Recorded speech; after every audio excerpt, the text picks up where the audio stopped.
'Tis the season to shine with H&M. Discover the holiday collection and find fashionable pieces for your wardrobe or for under the tree. Get inspired and dazzle with this year's glam. From tuxedo styles, bow detailed pieces, impressive prints, and more. From unforgettable looks to unforgettable gifts. With fashion finds to home decor, find it all at H&M. Treat your loved ones and yourself this season. Shop in-store or at hm.com. This episode is brought to you by Shopify. Selling a little or a lot? Do your thing however you cha-ching with Shopify, the global commerce platform that helps you sell at every stage of your business. Shopify helps you turn browsers into buyers with the internet's best converting checkout. 36% better on average compared to other leading commerce platforms. Get a $1 per month trial period at shopify.com/offer23. This episode is brought to you by Shopify. Selling a little or a lot? Do your thing however you cha-ching with Shopify, the global commerce platform that helps you sell at every stage of your business. Shopify helps you turn browsers into buyers with the internet's best converting checkout. 36% better on average compared to other leading commerce platforms. Get a $1 per month trial period at shopify.com/offer23. 'Tis the season to shine with H&M. Discover the holiday collection and find fashionable pieces for your wardrobe or for under the tree.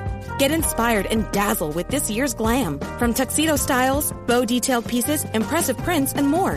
From unforgettable looks to unforgettable gifts. With fashion finds to home decor, find it all at H&M. Treat your loved ones and yourself this season. Shop in-store or at hm.com. So it's really taking our brains to the gym, so to speak. You know, so it starts at that. Then it's getting clear around the values.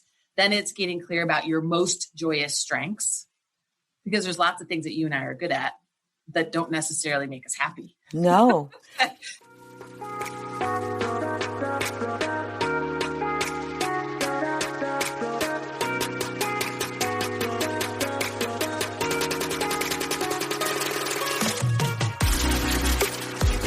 Hey girl, imagine a life where you feel supported, connected, and understood. I get it. Being a mom is hard, especially when you're spinning so many plates. We exhaust ourselves trying to create the perfect life for our family. You deserve to enjoy your family without the stress perfectionism brings. On this podcast, I provide practical and relatable life experiences. I teach women quick and easy to use strategies to help them reclaim their identity, reignite their marriage, and enjoy their children. If you're ready to be challenged, then pull up a chair, grab pen and paper, because it's about to go down. I'm Veronica Cisneros, a licensed marriage and family therapist, and this is the Empowered and Unapologetic Podcast.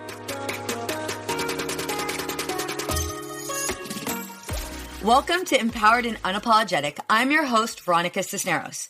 How many of you are guilty of spinning way too many plates? And you don't necessarily provide yourself with the opportunity to experience any form of joy in your life until all of those boxes are checked. Well, yeah, me too.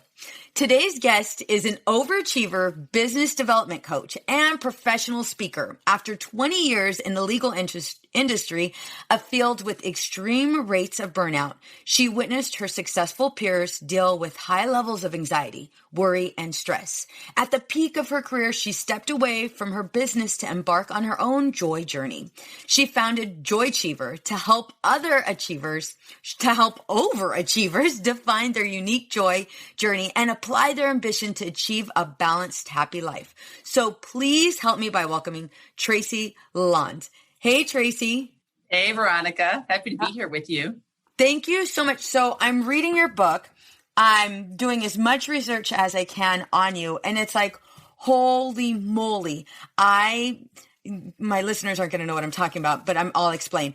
I identify so much with Lauren. It's like me and Lauren are totally homies. Like we've never met, but we're totally sisters. And I say that because, Tracy, you do a great job of really capturing the reader with like, just not only your examples, but like so many ways we can relate. And Lauren, being this overachiever who was initially reprimanded by her dad, who didn't understand the difference between E's and F's, and still, even though she knew he was wrong, the amount of shame and disappointment that not only did she see in her father, but also felt in herself, that haunted her for a good amount of her life. And I think we all struggle with that. So before your success, because you've had a great amount of success, before your success, can you tell me your failure stories? Well, the Lauren story is my story. Mm-hmm. That was my dad. So it starts at 6 years old in the way that we're raised. And then we internalize over time those expectations for ourselves. And, it was interesting. I was going to say lucky enough to graduate valedictorian. That's not actually true. I worked my butt off to graduate high school as valedictorian, and then went into college and still got straight A's in that first semester. And then I said to myself, when can I stop being perfect? When is good enough? And I think that was part of the understanding of, okay, something's got to give, and I didn't really understand fully what that meant at 18 years old. No. But it's interesting because when you say, what's your failure story, that next semester, I got 1 A, 2 B's, a C, and a D. Oh. Oh my goodness. Mm-hmm. I mean, I'd never gotten B's in my life, and now I've got a D. And now, mind you, I thankfully, after I got over the shame and guilt of getting a D, which, by the way, there's no shame in getting a D. No. But I had to reframe it for me of, this is not failure. This is an indicator of accounting is not my strength. Yeah. But at first we look at it as failure because we're supposed to always be, on that path of success. Yeah. So I like this quote. It says, sometimes the hardest goal to achieve is a rich, happy life.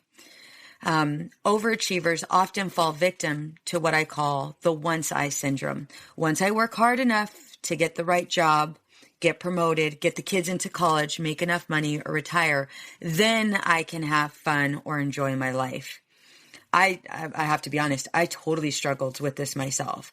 I remember as a kid, I would go up to my dad and say, I got into this, it was called Upward Bound, and you were able to attend college. So I was able to go to UCSD for summer, not because I was doing poorly, but actually because I was doing well. And so you got to take college credits or college classes to earn college credits. And I remember going to my dad and I was so excited. I'm like, Dad, guess what? Totally going to go to UCSD for the summer. And I remember my dad looking at me and saying, well, what is that going to do for me? And it was like, the message I received back then was, that's not enough. You have to try harder. You have to work more. You have to do more. And so I ended up being that high achiever, okay, well, what's next? Anytime I was introduced to something new, whether it be a job, whether it be a task, it was like, oh, well, I have to do it because it's been, I was brought to my attention, and why the hell not? I think we kind of answered it, but why do you think we not only fall victim to this, but we literally imprison ourselves in this mindset? Yeah, I think some of it is candidly based on our value set as individuals. I would imagine in your value set, you have some version of excellence or perfection or something like that drives us underneath. In fact, I was asked not long ago of, kind of what's the difference between perfectionism and overachieving. And I think perfection is a value that has a huge amount of benefit. And overachievers take it to the extreme. And we all know that anything to the extreme is never good for us. Yeah. And so it is a drive within us, I think, of our values. And it's learning how to navigate that so that we don't also burn ourselves out in the process. Do you think it also is part of how we see ourselves? It now becomes our identity? Absolutely. And how others see us. And so when we try to be different or try to change, they get surprised or saying, well, that's not the way that you do things. Well, wait a minute, hang on. Maybe it's not the way I want to do things. And so you need to let me have some room in order to figure out what that is and how that could be. And especially being a mom, whether you're a working mom or not a working mom, those expectations are huge because you are steering lives. And there's a lot of expectation to do that well that is placed upon us, and also we place upon ourselves. Yeah. And I think that's where that journey to being that overachiever, truly becomes, what is the word? It becomes our own monster, right? Yeah. It's a gremlin. It's the gremlin on the shoulder. Yeah. Yeah. So in the book, I wanted to make sure I highlighted this too. The top 5 regrets of dying. You highlighted that book. And, a couple of them, when I was reading it, I was like, I wish I had the courage to live a life true to myself, not the life others expected of me. So as a mom, there's a high level of expectations on the type of mother we need to be. We're the mom who has the clean house. We're the mom with the clean kids, obedient kids. We're the mom who has it all together, has all of the answers, and all at the same time, we're well rested, well put together, and we're excited about life. Right? Yeah. I don't know how the hell that even makes sense. I know. Right? And at no time are we allowed? And what I mean by that is at no time do we really give ourselves permission to experience life. We're so busy trying to coordinate it for everybody else. Very rarely do we take a step back and take part in the joys of life. And we stick to that, being that overachiever. We stick to, having the tasks dictate our identity. Another regret was, I wish I hadn't worked so hard. I wish I had the courage to express my feelings. When I look at the overachiever and then I look at the mom, there's so many parallels. But in addition to that, one question I often ask my moms is, are you happy? Are you happy? And if not, why aren't you allowing yourself to be happy? So, I have to be honest. If you were to tell me, hey, Veronica, I'm going to strip you of all of those tasks. And I really want you to embrace life. Like, I'm going to tell you right now, because I did. I fought tooth and nail to have some form of control. What are your steps? What's your process? And you do mention this in your book. There's 7 steps, I believe. But what is your process for us to, I don't want to say let go, to release that illusion of control and embrace life, embrace joy? Yeah. Veronica, I think a lot of it has to do with that we don't actually know ourselves deeply enough. Yes, yes. And this comes from somebody who felt like she knew herself pretty well. And what I've realized on the journey and why I have the book fashioned in the way that I have is to do that deeper dive. And if folks haven't done it before, the Joy Achiever journey lays it out in order. Start with Perceptions Vista, then goes to Values Village, then think about your strengths. And so I've put it in that order. Yeah. I'm also developing a questionnaire so people can identify which of those 7 areas might be their places to start. And it's a refinement of awareness. So let me take values, since we talked about them already. Most people are unable to list their exact values, number one. And number 2, also know what their personal definition of each of those values are. And why I think that's critical is they are they're the undercurrent by which we make all of our decisions. And we are all entitled to our own distinct and unique values. Yeah. And so I think every person who's struggling with this and wants to be happier needs to go get clear with exactly what their values are. And I have a survey on my website where people can go download those values cards or just Google values toward exercise, because that tells a lot about you. Yeah. And it's not what you think your values should be, by the way, because that's the struggle. Yes. Yes. Because I'm happy to be philanthropic in the world, but it's not one of my top 10 values. Yeah. It doesn't make me a bad person because I don't want to spend all my weekends at a soup kitchen, as an example. No. It just is. And letting that be okay, it's really important for people to understand. And so I think it's that kind of awareness, really deep down, well-refined awareness of ourselves so that we know how to make small daily choices for joy.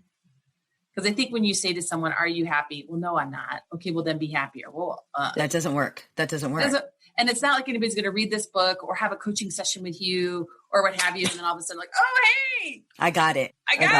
No, because that's not life. We have to make choices every day based on what's in front of us, what we're dealing with, what's coming at us, to say, okay, given all this, what choices can I make today that can help this be a more joyful day? How do we do that? So a lot of women get stuck with what I love that you just said. It's not what you think other people want joy to look like, right?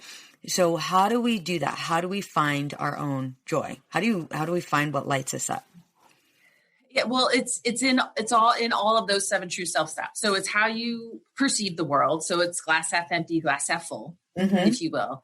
And little known fact is that our brains take in 11 million bits of information every second from all 5 of our senses, but we can only process 40 of them at a time. And so we are consciously or subconsciously choosing what to focus on. And so it's focusing on the positive or starting to focus on the positive. So that's where things like kindness and gratitude and mindfulness and meditation and exercise come into play, because when we're focused on the negative, certain parts of our brain get triggered. And when we're focused on the positive, different parts of our brain get triggered. So it's really taking our brains to the gym, so to speak. So it starts at that. Then it's getting clear around the values. Then it's getting clear about your most joyous strengths, because there's lots of things that you and I are good at that don't necessarily make us happy. No. How do we determine between the two? That's great. I'm glad you said that.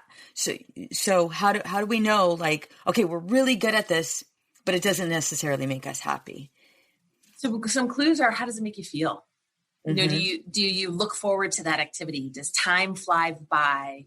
Do you feel super energized? Are you smiling, at the end of doing that? Do you feel really proud of that accomplishment? Like, those are some of the clues that you are engaging in activity that is leveraging one of your most joyous strengths. I think so as you're saying that, I'm trying to put me in here. One thing that happens for me is I start something new. It's a new mission. It's a new goal. I get so super focused in it. I'm all about it. It's exciting. And then I met with some form of failure, then I met with some form of judgment or criticism. And then, I've learned throughout the years that you have to challenge that. You got to challenge it, recognize that it is an insecurity of yours, and work on it. However, what I've noticed with most women is, okay, well, it brings me joy, but other people are criticizing it. My husband doesn't believe in it. So maybe I need to just bring it back. My husband's not supporting it. I don't have time to really do it. So it goes back in the basket, never to be uncovered again. Yeah, that's tough.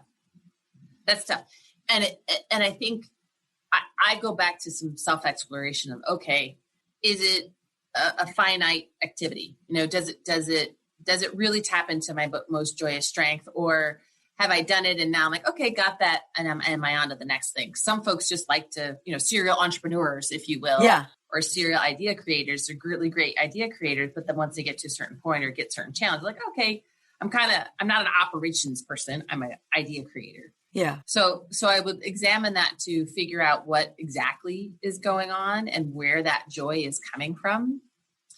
If it is something that brings you joy and you're suffering because you're letting other voices stop you, then that's a confidence thing. Yeah. And so that's go back and discover what is it about this idea that you thought was really valid and valuable, and why is it that it excited you?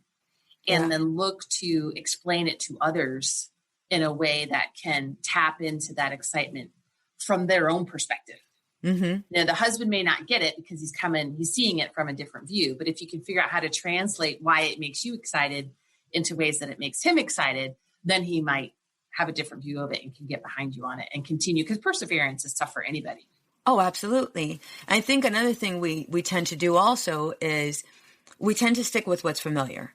And so as long as we continue on this task, do all of these things, even though it drives us nuts, even though we're overwhelmed or even carry resentment towards our family, we'll still do it because it gives us that high. Hence the reason why, you know, a lot of overachievers end up being burnt out, you know? Mm-hmm. Yeah. But I love how you said, like, being able to do a personal inventory on where you're at. Well, and pushing ourselves out of our comfort zone is hard. Yes. It takes a lot of courage to do that. And really, in some ways, forcing someone to look at themselves takes a lot of courage too. I have a girlfriend who's participating in Joyachiever with me, and I sent her a survey that I wanted her to fill out. And she said, "Are you nuts? Me and navel gazing don't go together." I said, I understand. That's why you're doing this. This is why you're doing it. This is why I gave it to you. Yeah, exactly. And I got you. You know, I got whatever your answer is okay. Yep.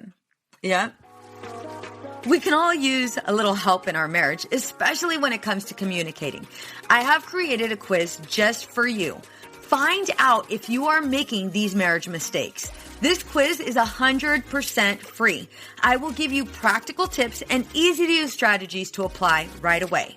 You all know I'm a huge advocate for you mamas, and I'm on a mission to help you experience true connection and stress-free living. Ladies, we are setting our marriages up for success, but it starts with you first. You will find this freebie here in my show notes or go to empoweredandunapologetic.com/quiz. The information I will be providing you is next level, and people pay good money to get these tips that I will be giving you for free. Don't forget to share this with a friend who needs it. Another one is your life sustainable? This goes for both stay-at-home mothers and mothers who go to work. That's a question I'd like to ask is your life sustainable? In your book, it's you go into like having a comprehensive roadmap, you know, because we recognize that doing this isn't. I can't tell you how many moms have said, I can't tell you the last time I went to a doctor's appointment, a dentist appointment. I can tell you when my kid's last immunization was, but I can't tell you the last time I've gone to a doctor appointment. And what are your thoughts about that? Like, so let's say the overachiever is struggling with letting go, with, you know, and adopting this new lifestyle, this new path. How do you intertwine, like, okay, like, you know, can you do this for another 5 years? Yeah, right. In the book, in the Body Beach chapter, I talk about stress, sleep, and exercise. For the stress segment, and I don't go very deep into stress because there's a whole industry out there about stress management. Yeah. But what I think is important for us as achievers is to recognize those signs of stress. So there are listed 27 symptoms or signals that our bodies are under stress. And I'm talking like chronic stress. And I wanted to include that because when I was at my height of being stressed, because it's unreasonable to say we're not going to be stressed. I'm not saying that. Yeah, no, we're all going to do it. Yeah. But I was exhibiting 18 of the 27 symptoms. Holy moly.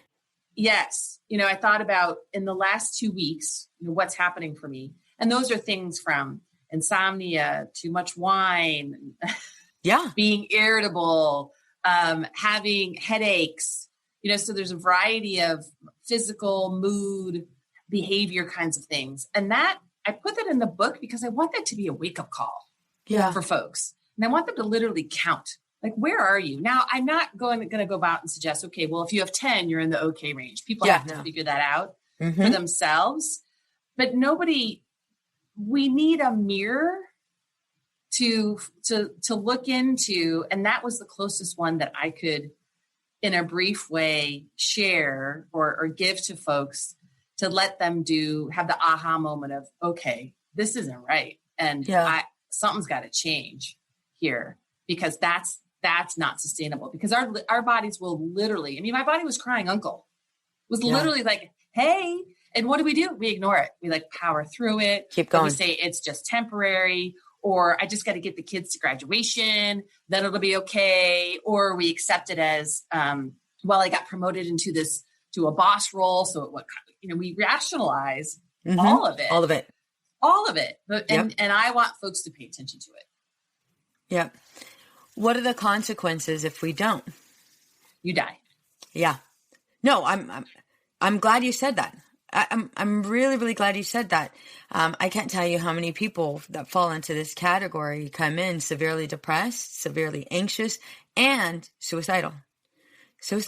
I mean, that's not the road they wanted to go down. That's not the road that they at all expected. I can't tell you how many men have come, that very, very well-established men and women, and they'll say, I don't know what the hell's wrong with me. Like all of a sudden, my heart's racing. I have all of these racing thoughts and I'm like panicking. What the hell is this? And then the other day I had to go to the hospital because I thought I was dying. And it's like, you're experiencing a panic attack. That's what a panic attack is. And well, why? Because the amount of stress you've put on your body does not forget. It keeps tally of everything you're doing to it. And if you run it ragged long enough, it's going to shut down. It has to protect itself. Yeah. These racing thoughts that you're experiencing are all what you've contributed to when you've done way too much and you've ignored those red flags. Yeah, exactly. Absolutely. Right? Absolutely. So we're not going to let this go. I'd like to say, okay, every overachiever is going to realize they're an overachiever. They're going to realize their symptoms. They're going to say, okay, I need a timeout. However, that's not necessarily the truth. A lot of them wait until they're in maybe, my office saying, okay, I need therapy and I also need medication. What was it for you? I remember reading about loss of hair. You took pride in your hotel points and your airline points. What was it for you that it was like, I literally can't do this enough? Yeah, it's when at the time I wasn't aware of the 27 symptoms and that I was experiencing 18 of them. I was just plain miserable. So I was having heart palpitations and the hair was thinning and I felt like all I thought about was work. My husband and I don't have children. And in some ways that's a blessing because having those folks in your life it creates boundaries that you have to pay attention to. Yeah. We didn't have to pay attention to that. So everything could be about work. Mm-hmm. And my husband's an overachiever also. Oh, so and fun. Yeah. And so it was just that sheer misery and dreading getting out of bed every day. And I was probably on the path of depression at that time. But candidly, I think I just didn't even give myself enough space to be depressed because I had it so filled with things to do. And so that's really what prompted me to say, oh, hang on. And with my husband's support, he was a huge factor in encouraging me to be me and do what I needed to do for me. Yeah. I think another thing that is very important for us to realize is there's never going to be a perfect time to reset. There's not. It's not going to be after you've checked everything on the box. It's not going to be after you've gotten that promotion. It's not going to be after you've made a certain amount of money. Like, I like to give the example of, we set a goal to run this marathon. The overachiever is, the marathon was in California and the overachiever is in Miami, still running, never, ever, right? Never turn around to celebrate any of their successes. Like we're still running. We're on our way to Africa or wherever the hell, still running, right? It's true. Well, and I want people to manage it before they get to that point. Yes. And I don't, because I ended up leaving this great, I was part owner of a company and I left and I took 8 months off. And while that sounds glamorous and kind of like eat, pray, love, there was a lot of hard work and scary as hell. And I actually don't want folks to do that. And why I've written the book in the way that I have, I want them to manage it. And candidly, I've also written in a way because it is a journey. And if the goal is to get to our happy place, however an individual defines it, you're going to revisit these places that I talk about. Because suddenly you may have a health issue, so you're going to go to Body Beach, or maybe your family dynamic changes, so you want to go back and revisit your value, things like that. And so it's this evolving, fluid thing called life, and recognizing where you need to make choices for you. It's interesting. In January of this year, I had an opportunity to launch a new service I have 2 businesses, and so for the other business. And because I created it during COVID as a way to potentially make money. And I thought, well, I've got this asset, I'm going to monetize this thing and let's go do it. And it started to stress me out and really stress me out. And finally I had a big epiphany one day of, hey, this is causing me more pain than joy. Yeah. Why am I doing this? Yep. And someone said, well, yeah, but that wasn't joyful. I said, no, this is how I've evolved. Previously, that might've taken me, a year to figure that out. Yep. This time it only took me 3 weeks. Yep. Like that's success. Like that's the joy keeper method. Is to, sometimes you don't know. You have to get in and be living with it to understand that it's not a good fit for you. So it's not like we're going to know which choices automatically are going to bring us joy. No. But we need to be paying attention to those signs when we see them and not let ourselves get into that trap. Yes. Of letting letting that agony go on and on and on. Absolutely. Believe it's chapter 5, it's Strengths Mountain. Make the best part of your job the biggest part of your job. How do we do that? Yeah, so it's getting clear on your most joyous strengths. And I suggest to folks that so it's paying attention to those signals, what's fun to do. You could also do a time study. I encourage people to look at kind of what is a more normal week or 2 weeks and literally create a calendar every 15-minute increments, jot down what you're doing and rate it on a scale of 1 to 5 of what's most invigorating for you and what's not, and then go back and look at it and see where there are patterns. So first you've got to figure that out. Pay attention to what people tell you you're really good at or where you light up. Then the tough part comes in having that conversation with the powers that be in order to make it the biggest part of your job. And so there's some tips in there about how to maybe talk with your boss to say, this is really an invigorating strength for me. Is there anything that we could do within my current role so I could do these kinds of activities more? Yeah. Because I'm not saying it's going to be 100%. No. Probably not likely. No.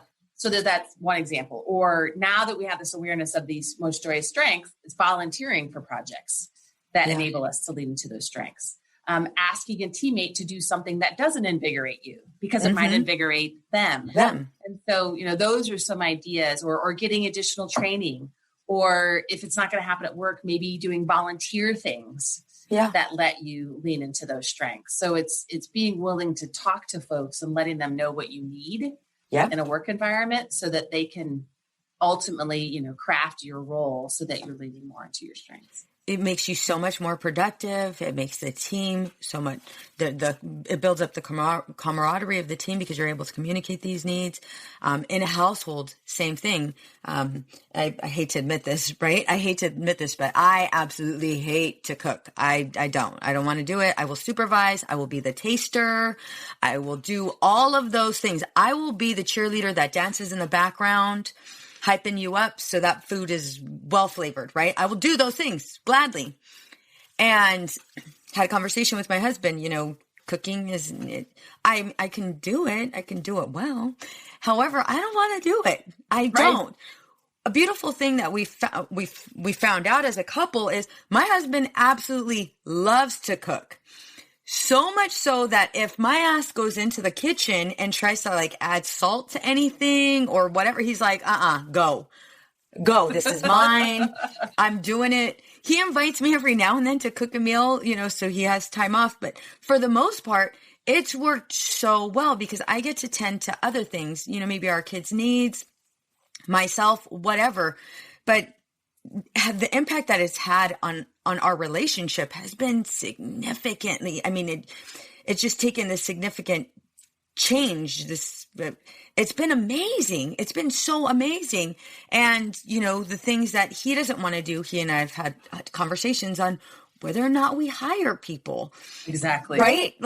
And figuring it out in our budget, what that would look like. And it's so when we're home, we're both present, we're both connected because we both do, I have my practice and then I have Empowered and Unapologetic, and he has the stuff he has going on with his work, but it's how we can make this functional, not how we want to be perceived by other people. Yeah, totally. And thankfully we live in a world where there's lots of people who could do a number of those things. Oh, hell yeah. Yeah, gladly. And really love to do it. Yes, gladly. Yeah. Yolanda and her 2 Life crew come over here, do an amazing job at cleaning. Exactly. Way better than I would. Way better than I would. So I wanted to also ask, oh my God, I got so caught up in like thinking of Yolanda and her 2 Life crew. So what would you say lights you up? Where do you find the most joy? Goodness. It's interesting because I don't think there's one answer to that because there's so many different things. In a work sense, when I can deliver a workshop that people really dig in and try to figure themselves out and figure out how to make themselves the best version of themselves, that's one thing that provides me a lot of joy. Curiosity is one of my values. And for my husband and I, that results in a lot of travel. And so we had 1 year where we went to 11 countries in one year. Oh, that's awesome. And so, that provides me a lot of joy, which has been challenging for the last year with COVID.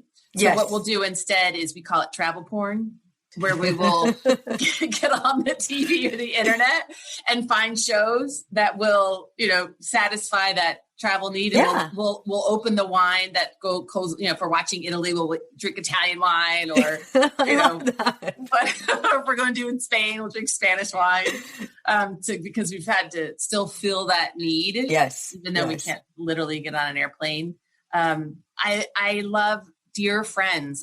I don't have a lot of friends. I have a lot of acquaintances and I have a lot of people who are clients and whom I love and adore. Yeah. But I have a core group of really good friends. And so a good catch up with them, or my girlfriend and I just last Saturday, we were doing shopping for her house, so to speak. We were on supposed mission and then we stopped for lunch and had 2 bottles of wine and just let the afternoon go by. And it was fabulous. I love that. Awesome. So those are, and of course, all the time spent with my husband. I happened to be on a business trip with him this week. We're both happened to be in the same city. And so we had a date night last night in a different city together on a random Tuesday. And it was awesome. Oh, so it sounds like you do whatever you got to do to be able to embrace the moment. Mm-hmm. I love that. A question I ask all of my guests too is, well, you kind of answered it with regards to joy. I'll ask it again, or I'll ask this one. What are you doing right now to live the life you want to live? I am being hyper aware of when I am not happy. Ooh, yes. And paying attention to why that is. And is it temporary, or is it something I'm doing or something I need to change? The Joy Achiever Journey book is new. And so I'm really doing a lot to promote that. And because I want that to be what I talk about full time going forward, because I believe it's my calling. It's great. But that comes with a lot of activity. It's been a steep learning curve for things I didn't know about. Number one, writing a book and all the social media stuff, everything that comes with starting a business. And I've started other businesses, but not like this one. And so I'm just trying to stay ever vigilant of, okay, is this just a period of the business that's just scary and not providing joy? Or are there choices that I can make that I need to shift something, to make it more joyful? So that's what I'm doing right now, because there's a lot going on. Because like you've got your practice and the podcast. I've got this other business too, frankly, that is paying for Joy Achiever. And so that's picked up. So there's a lot. And so I'm trying to just sift through all the activity and pay attention to my mind and my body and my emotions of when I'm not happy, and do I need to be doing something different to navigate all that activity. That's one thing I love about this book is, although we're able to identify, where maybe we haven't failed, but where maybe we've slid, down this unhealthy path, you're able to utilize those 7 steps to bring you back. And there's going to be one thing I want to make sure I mention is there's going to be a lot of that. You've been that overachiever for a good amount of your time, and you're challenging that voice in your head that says you're not enough until you meet these goals. So there is going to be back and forth. And I love the way you titled your chapters, because you are able to go back, to whatever chapter is in your current season and use that as a reference, as guide. Yeah. Awesome. Yeah. Well, and I want folks to keep achieving. I'm not telling people not to be their natural achieving selves. That's what we're about. And keep overachieving if you want to, but just make sure that it's joyful. Bingo. My last question. What advice would you give to the mom who feels stressed and disconnected? I would focus on you. You've got to fill that me reservoir and find, even if it's 15 minutes in a week, because if you even just focus on that, you will find other 15-minute pockets within a week. And also make it an active conversation in your household, because likely other folks in your household are as overwhelmed too. And so if you can put that as a priority to just, because you're giving, you empty your reservoir every day, every week, and you've just got to feed it. You've got to take care of it and fill that back in. And so that would be my one piece of advice, is just be conscious about putting back in the me reservoir. Love it. So where can everybody find you? Yeah, they can find me. I have a website, joycheever.com. Joycheever Journey, the book, is available on Amazon and all the other retailers. What's really fun is I do a weekly joy journal on Fridays. Nice. And it's a short little 4 or 5 paragraph little dose of inspiration that goes out on Friday mornings. So I encourage folks to sign up for that. And then there's going to be a number of different offerings that are in the works that I'm really excited about to have people engage with Joycheever going forward. I'm super excited. Tracy, thank you so much for coming on. This has been amazing. It has been. Thank you, Veronica. This was really fun. Many women lose their own identity in the shadow of being a mom and a wife. We are a community of women who support each other. We leave perfectionism behind to become empowered and unapologetic. I want to personally invite you to join our Girl Gang. It's a free Facebook community for women just like you. Go to www.facebook.com/groups/empowered and unapologetic. See you there. What's up, ladies? Just want to let you guys know that your ratings and reviews for this podcast are greatly appreciated. If you love this podcast, please go to iTunes right now, write a review, rate the episode, and subscribe. Don't forget to share it with your friends. Empowered and Unapologetic is part of the Practice of the Practice podcast network, a family of podcasts that change the world. To hear other podcasts like the Bomb Mom Podcast, Beta Male Revolution, or Imperfect Thriving, go to practiceofthepractice.com/network.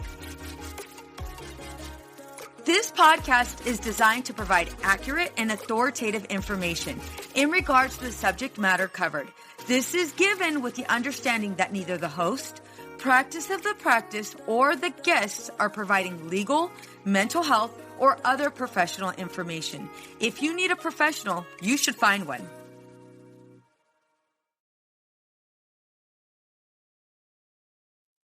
I know we've been taught that motherhood requires alcohol.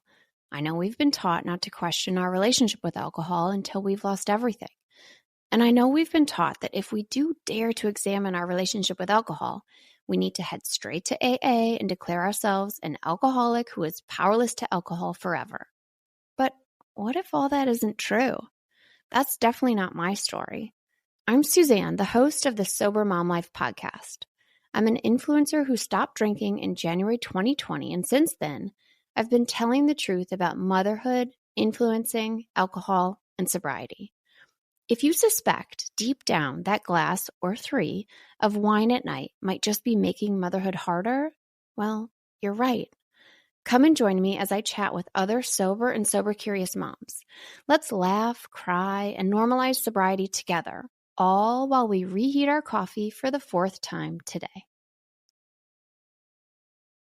Hey there, this is Casey McGuire Davidson, host of the Hello Someday podcast. I'm an ex-red wine girl turned life coach who helps busy women change their relationship with alcohol. I spent 20 years climbing the corporate ladder while drinking a bottle of wine a night to unwind. In the Hello Someday podcast, my goal is to teach you the tried and true secrets of creating and living a life you don't want to escape from. Each week, I'll bring you tools, lessons, and conversations to help you drink less and live more. I'll teach you how to navigate our drinking-obsessed culture without a buzz and how to turn the decision to stop drinking from your worst case scenario to the best decision of your life. You can find new episodes of the Hello Someday podcast every Thursday, wherever you listen.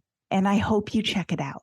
Addiction impacts all of us. Addiction's consequences run through all of us. From ourselves to our loved ones and through our communities, addiction creates so much loss and grief. My name is Dwayne Osterlin, and I'm the host of the Addicted Mind podcast, a show featuring personal stories, expert guests, and vital information about addiction and addiction recovery. We'll talk with leading treatment providers to discuss the latest research and treatment options for this devastating disease and advocate for mental health awareness. We discuss topics like the importance of creating a community of support to helping loved ones to some of the latest research on psychedelic medicines. The Addicted Mind podcast has been about creating hope, listening to stories of many amazing people that have overcome addiction and are thriving. If you or a loved one is struggling with addiction, subscribe to the Addicted Mind podcast wherever you get your podcasts or check out theaddictedmind.com. New episodes every Monday. See you there.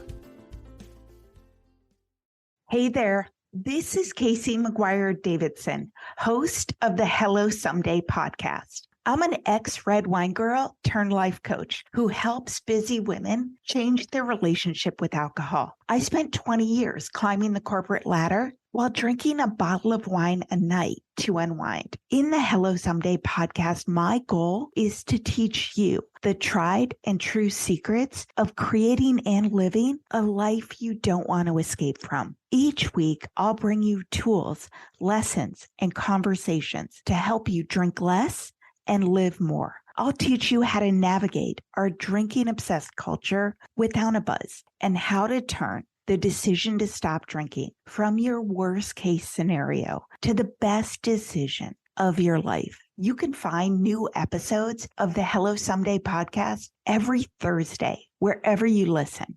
And I hope you check it out.